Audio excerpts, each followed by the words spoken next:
Hey, good evening. We're back on Psalm number 64. Previous 63 are all on the internet, and if we live long enough, we'll have 150 of them eventually, but we're on Psalm 64. It's a psalm of David. It's a prayer of David that God won't let the wicked people that are plotting against him, prevail. And it can be a generic prayer for all Christians everywhere that God will protect us from those that seek to harm us. Psalm 64:1 begins with, "Listen to me, God. Hear my voice, O God, in my prayer. Preserve my life from fear of the enemy." I said in my message this morning, I think that our enemy, the Christian's enemy, is death, hell, and the grave, sin, and Satan. And Christ redeemed us from all of that on the cross. But here in David in the Old Testament, he's saying, the enemy are these people out here that are against me. So he said, hide me from the secret counsel of the wicked. They're huddling up against me here. From the insurrection of the workers of iniquity, who whet their tongue like a sword. They like a whet rock, they're getting their tongue sharp. They're whetting their tongue like a sword, and they bend their bows to shoot their arrows. And that's a metaphor, he says, for their bitter words. Maybe like me, when you were in 3rd or 4th grade, you learned the little ditty that sticks and stones may break my bones, but words can never hurt me. But it wasn't true. Words can be some of the most hurtful things, and that's what David said.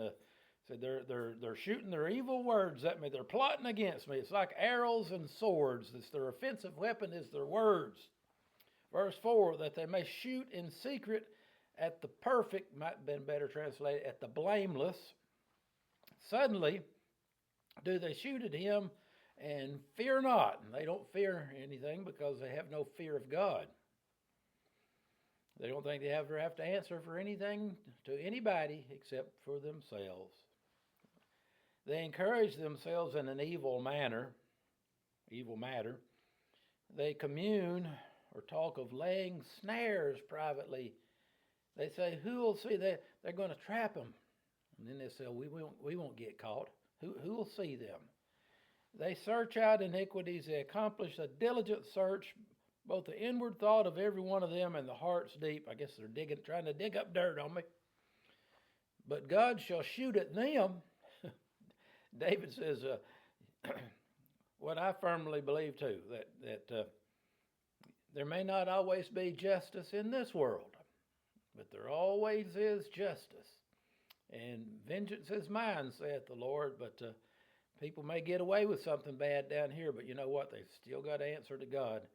God is a God of justice, and that may be a paradox. He's God's love and God's justice. It may be a paradox, but it's not a contradiction.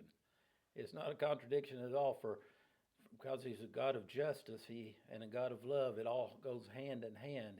He couldn't be a God of love without having justice. And because he is a God of love, there is justice. God will shoot at them, verse 7, with an arrow. Suddenly they'll be wounded. So shall they make their own tongue to fall upon themselves. We said like they hung themselves with their own rope. Jesus said, I think it was, condemned by their own words. And all that see them shall flee away, and all men shall go. When they see that God held them accountable and they didn't get away with their bad deeds here in this earth, he said, that'll make other people think. That'll make other people think about it before they do it too. All men will fear and shall declare the work of God, for they'll wisely consider of his doing. The righteous shall be glad in the Lord. That's a trait of Christians, ain't it? We're glad in Jesus. And they'll trust in him.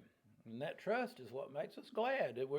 We trust at what he did for us on Calvary's cross and the empty tomb, and we can worship him and be glad. And all the upright in heart will glory. Are you upright in heart? The only way you're upright in heart is if you placed your trust in Christ. It all goes together. See you next time.